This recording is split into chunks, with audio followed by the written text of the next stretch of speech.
Hi Filipino learners, my name is JC. Kumusta kayo? In today's video, we are going to form sentences using the Tagalog word sino. So basically, the word sino means who in English, which I'm pretty sure you guys know already.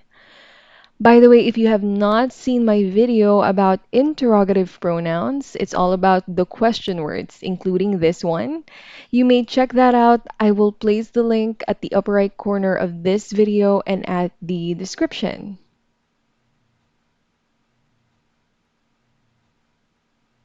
Okay, let us start with using sino with a pronoun. So let's say that you just want to say who is or who are plus a pronoun like who are you, who is she or who is he, who are they. You just simply say sino and then the subject pronoun in Tagalog. So for this one, you say sino ka. For the second one, you say sino siya.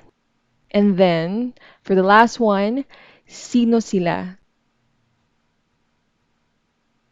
Now, if you're going to use demonstrative pronouns like this and that, it's the same. You go sino plus the demonstrative pronoun. So for who is this, we say sino ito. And for who is that, we say sino iyan. Now for the rest, we say sino ang.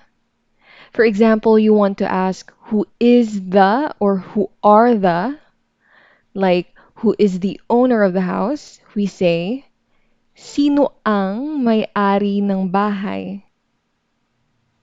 Who are the rebels? Sino-sino ang mga rebelde? This one right here, sino-sino, we use it when we are asking about more than one person. Because when we say rebels or mga rebelde, it's plural, right? We are referring to more than one person, so for that, we use sino-sino. Although in spoken Filipino, we're not really strict when it comes to that, you'll still hear some natives say, sino ang mga rebelde, and that's fine. Okay, next example. Sino ang presidente ng kumpanya? Who is the president of the company? Again, we said sino ang. Sino-sino ang mga estudyante? Who are the students?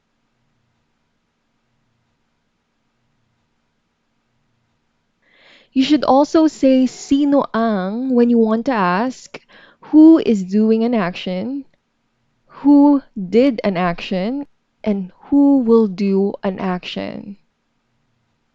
Halimbawa, sino ang nagsasalita? Who is talking? Sino ang tumatawag sa akin? Who is calling me? Sino ang umiiyak? Who is crying? Sino ang nag-imbento ng eroplano? Who invented the airplane? Sino ang nagnakaw ng wallet niya? Who stole his or her wallet? Sino ang nagsabi kay Jessica? Who told Jessica? Sino ang sasama kay Edna? Who will come with Edna or who will join Edna? Sino-sino ang mga pupunta sa kasal? Who will attend the wedding? Sino ang kakausap kay Enrique? Who will talk to Enrique?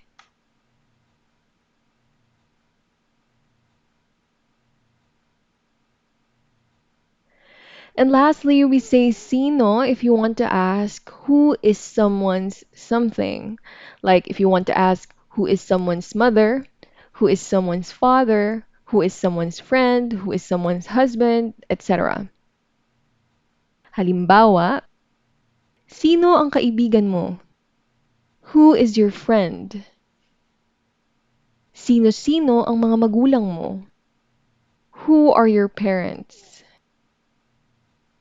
Sino ang girlfriend niya? Who is his or her girlfriend? Sino ang doktor niya? Who is his or her doctor? Sino ang asawa ni Jenna?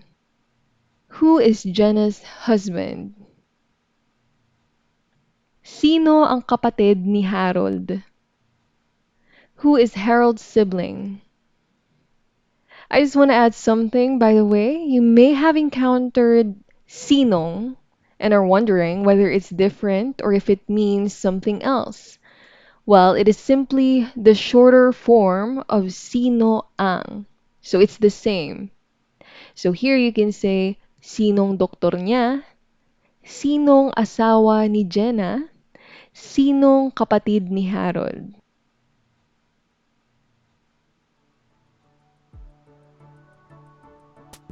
Well, that's it for today's video. If you like this, please give us a thumbs up. That really helps the channel.